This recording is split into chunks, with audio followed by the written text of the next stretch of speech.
So, at some point in the journey, you took I call not really behind the scenes, but behind the scenes positions simultaneously with the acting and the writing and creating your own shows. Um, you're a member of IATSE, which is the Local one, Stagehands Union. Let's give it up for them, Yeah, because you can't have a play without those guys at all. Exactly. Not at all.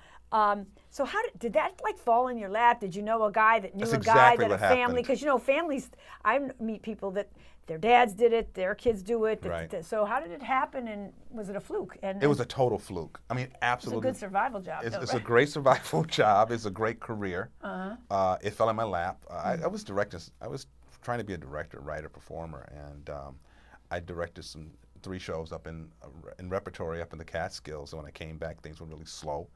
And I mentioned to my technical director at the time, hook me up with a little tech work, which I would never do. I think we talked about this the last time I was here. I would not do tech work. It was beneath me. I was an artiste. I'm a writer. I'm a yeah, director. I don't want no part of that. And so he hooked me up with a scenic shop, and they liked me and called me in the next week. And every time I would go there, I'd meet someone at another shop, and then they would hire me there. And then sooner or later, I started installing shows. And yeah, I guess I had started installing shows and started working with Roundabout eventually. They moved to Broadway. I went with them. I drove the truck, so I literally moved them there. And then I met all the union guys, and the union guys told me how to get into the union. Then I got into the union, and one day I was working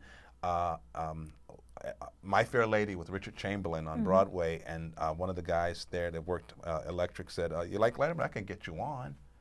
Just like that. You were like, and I loved the show. I was a big Dave fan, and I said, sure. The next week they called me. I've been there ever since. And so then I worked all the departments, the special effects director and I became friends. He took me under his wing. And he mentored you. He mentored me, yeah. Right. Yeah, he mentored me, and now he's been gone for several years, and I've been the special effects director. I was the assistant for many years.